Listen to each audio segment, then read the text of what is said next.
Commissioner Reece, we're finally here, and how long have you been waiting for this day? Well, I actually introduced the idea April 26th of 2021, and then was able to get it passed unanimously July 1st of 2021. But then you had to get the deed, and we were able to get the deed free and clear in October of 2021. Bids went out February of 22. And so now we're here with the grand opening. We've had 3 induction ceremonies, though. We didn't wait around for the construction to go. So we're very excited. And I think one of the historic things is that, one, the land that it's on, right across the river, that's where our slave ancestors came, and many of them drowned across the Ohio River. But those who made it, they lived on this river, and they called the area Bucktown. And you could live here because it was a swampland. And then they figured out a way to build garages and then to build the stadiums. We have our NFL stadium and our Major League Baseball stadium. And this area is called the Banks. And then we've got a music venue and everything in between. But we did have one black-owned business. And so when I got elected, I said, this is half an acre here. And it was just rocks. And we have a music venue here, but it was named after a Caucasian music teacher who taught in the 1930s in a neighborhood that African Americans could never come to. And so I said, we're going to take this and bring African American black music artists, producers, and call it a Black Music Walk of Fame. And so it has been a great labor of love, but we couldn't do it alone. We had the county, I was able to get infrastructure money, but then the stars and being able to have all of the marketing and other things, I had to get private dollars. And so Damon Jones of Procter & Gamble, I want to thank him, because when I showed him the rocks, I said, can't you see it? And I know he wanted to say, he's looking at me a little strange, but he didn't want me to hurt my feelings. I said, it's going to be the Cincinnati Black Music Walk of Fame. And so he stepped forward, being our first sponsor, with the stars and those kind of things. Because in Hollywood, you got to pay $55,000 to get a star. And here, Procter & Gamble is funding the stars. So I see it as a public-private partnership. But this was the land that, our ancestors, they were thrown off of and moved out of. And now we're back with a Cincinnati Black Music Walk of Fame international tourism attraction. And, make no mistake about it, it is a tourism attraction. I wanted it to be free. It's going to be free. It has all the latest technology, augmented reality, video curated with Bootsy. You can perform with Bootsy. The mothership lands virtually with Bootsy, and you're in the video, and you can use your QR codes. We have a beat machine for 50 years of hip-hop, High Tech, who's an inductee who produced with Snoop Dogg. You play the beat on the beat machine, and the water jumps with the beat. So it's very interactive. We got album cover kiosks. So, this idea I just introduced, but knowing that we needed to do something for music, I had for a long time. My mother was a singer and opened up for Stevie Wonder. My father was a rep for Motown. So I grew up around Bootsy and the OJs and Roger and Zapp. And I wanted those stories not to die when we die. What makes this different? Because there are other walks of fame, as you mentioned. There are other black walks of fame. Right. Well, what makes it different is that it is a tourism attraction. It's not just some stars and you walk along the stars and take pictures. It is a half an acre of nonstop music when you walk in. There's beds of music at each layer. Like I said, there's a beat maker. All of this is put together just for the Walk of Fame, a 3D star that you can take selfies with. You've got augmented reality. You go by the music monitors and you can sing along and see yourself and download the QR code. It's very interactive. We got over 60 black music influencers. You can learn about it. It has Braille. It has the vibration for people who have hearing impaired. It's very interactive and experiential. And so in tourism, we call it experiential. And so when you come here, it's an experience. It's like a amusement park of a half an acre, but with technology. One of the things that, and this has really been last 20, 25 years. I remember when there were the bouts with the police here, when there were the massive protests, all of those different things that were taking place. And black folks in this city have really been fighting and advocating not just where's our money, but also ensuring that black folks have a place and can be recognized. And as your point, you of course, not far from us is the National Underground Railroad Freedom Center. So talk about that again. What people who don't understand what this fight has been like for the last quarter of a century. I mean, it's been really tough. I mean, because, this land is where African Americans was thrown out. They had black laws, and they were run out of here to other neighborhoods, a neighborhood called the West End, and they ran them out of there. Our fight is for ownership. They have moved us into temporary rental.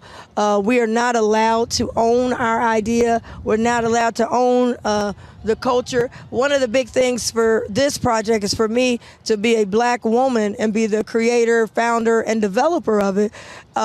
Is unheard of. But the reason I want that story told, because I want the next black person or young kid or black woman to say, wait a minute, I can do it. Let me point to you. Here's the Cincinnati Black Music Walk of Fame. The other thing is they pigeonholed us into one thing. I am a very big supporter of the National Underground Railroad and was in office and tried to help with that, get it going. But we have a football stadium, NFL. We have a baseball stadium that is just baseball, owned by the taxpayers, the stadiums. And we have a soccer stadium. But when it comes to the black community, we have to have one thing. And most of the time when we get it, it's temporary. I mean, I love murals. I'm big with art. But murals are temporary because they can be painted over. I wanted something that would be permanent. I want to build something that would be on prime property like we have our football stadium. So now... And again, for folks who complain about cost, publicly financed. Yes. Publicly financed. Yes. Publicly financed. Yes. We have our stadiums are about $1 billion. We have garages that they sit on, $71 million. And in fact, that stadium, Wall Street Journal did an article a few years ago, that is considered one of the worst taxpayer deals in American history. Yes, and now I'm at the crest as the president, and with my colleagues, we've got to renegotiate the contract. It's really tough. But, when you look at garage is $71 million. Costs more than a Cincinnati Black Music Walk of Fame with interactive monitors, entertainment, and the tailgate space costs $30 million. No one ever questions it. Right. And so people have asked me, why a Black Music Walk of Fame?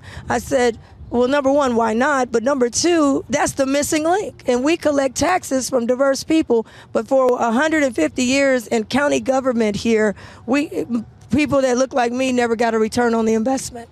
And so it's just a half an acre out of 198 acres. I don't know why you would be complaining if you got over 100 acres and we only got a half acre. And the other thing I think that they give this false narrative of why a Black Music Walk of Fame, I've got so many people that are not black who's ready to come and, ready to hear the history. And I remember a lady that was a CEO, a white lady, and she told me, she said, what's the problem, Reece? I said, they said they want something for everyone. She said, it is for everyone. Everyone could come and learn, dance, and enjoy. And that's what it has been. But sometimes with the media, they want to make this narrative to keep people apart. But I'm telling you, people from all over the world are going to be here. You talked about tourism, and the reality is we spend a significant amount of money when it comes to tourism. And what you're now seeing, many of these southern states now trying to benefit off of civil rights tourism. The very same folk who instituted Jim Crow and oppressed black folks now want to make money off of black folks. You see the exact same thing happening in Tulsa, where the city and the state, they don't want to pay reparations to the folks who were impacted. You got 3 survivors, but they built this facility where they want to be able to generate revenue of people coming in. And so these sort of things, these keep happening. You said something earlier when you talk about being able to get paid off this. I keep saying this as well, monetizing the culture. I think one of the things that we've got to stop saying, and I hear this all the time, people have got to stop saying doing this for the culture, for the culture, for the culture, but we got to always be asking, who is getting paid off of the culture? Right.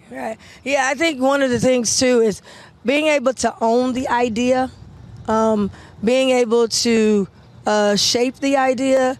And also ensure black people are getting contracts from the idea. Exactly. And one of the things I think that really happens that I'm seeing is that, yeah, we're going to do something for blacks, but we're not in charge. We don't control it. And we could just come and watch and be at the ribbon cutting and get some ice cream cups and some cupcakes, free food with the food trucks type of thing. But we don't own anything, and they don't back our ideas. And so I'm hoping that this will show a change. But, don't make no mistake about it. It's not easy. It took a lot of hours. I had to go beyond my role as a county commissioner and really, like you said, getting the legislation passed is hard. But once you get it passed, you can't go to bed on it. That's what happened with Juneteenth. The legislation passed, but the people still didn't know they were free. And so after the legislation, that's when the real work begins. And so I'm down here with the hard hats because there's still might be resistance. We're going to slow it down. We're not going to move as fast. What are you talking about?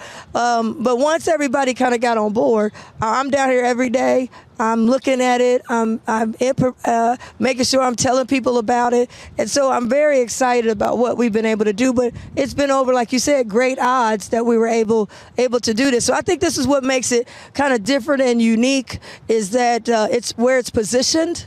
The fact that we have a lot of black music artists who've been from this area who've gotten Grammys everywhere else, but nothing permanent at their hometown.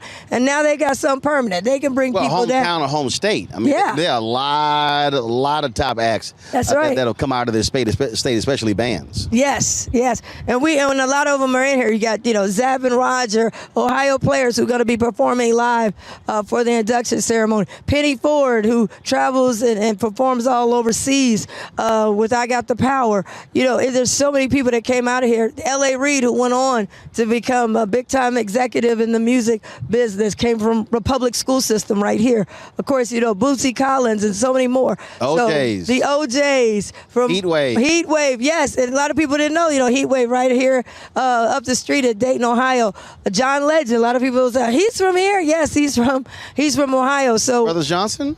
Huh? Brothers Johnson? I'm trying to remember what. Brothers Johnson. I don't know if they are from here. I gotta look them up. But it was a whole. Lakeside. Someone said, I didn't know Dottie Peebles was from Dayton, Ohio. It's just so much. Donald Lawrence went to school here at CCM and studied music here. So, Kathleen Battle. I mean, we could go on and on, but we have to have a place where it's going to be permanent, that people can come to. And we're excited. I mean, even the granite that we've used, is the same granite that President Obama is using for his library. And the reason why I know it, because they came and said, after we had agreed to it, before his library got started, they said, we won't be able to use that. President Obama has all the granite now. I said, now you going to blame that on him too? But we have the same granite as President. It's quality. What you told them? Go find some more? Right, go find some more. And the other thing they would even question, is it going to be quality?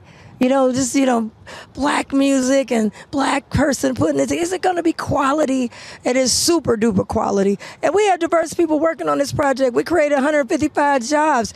It's going to have an economic impact of millions of dollars. So we're very excited about it, and I really believe people from all over the world will be coming back, especially when they hear about it on Roland Martin as we move forward. A last question for you. What's next? I mean, obviously, you have this annual music festival, but that's just 2 to 3 days. What are you also, looking to do that sort of year-round to get people to understand coming here, but also understanding the history? Yeah, well, first thing we did is that this Cincinnati Black Music Walk of Fame is the 365-day. It's open 365 days a year. We wanted to make it free for families to come, so that way we get rid of the cost barrier. We wanted something that grandma and the grandkids could come to. People can, we already getting calls for people wanting to plan their family reunions around it. Sororities and fraternities wanting to come and have tours and have events coming down here. So I really believe that we're going to get a lot of action. And one of the things that we really want to do is make sure the word gets out nationally and internationally. So as we continue, we're able to expand, and people can, others can come in, like Procter & Gamble came in and how Kroger's came in. They could come in and keep this thing going. I think it's important to have an endowment. So, I'm looking at things that's going to be around when I'm gone. And I'm really interested in things that are going to be permanent versus things that are temporary. The music festival is wonderful. We've had it for 52 years, and I truly support it. The county is the second largest sponsor of it. But after the weekend, all the African Americans come, we get a weekend, and then we got to go home. The Cincinnati Black Music Walk of Fame will be here, whether it's a Bengals game, a concert, a Reds game. It's here 365 days, and it's open and ready to accept people coming in and learning and enjoying. All right, then. Well, certainly glad to be here. Looking forward to the grand opening tomorrow. Yes, and people can go to CincyBlackMusicWalkOfFame.org to learn more, or follow us on our Instagram, Cincy Black Music, or Facebook. All right. We appreciate it. Thanks a lot. Thank you.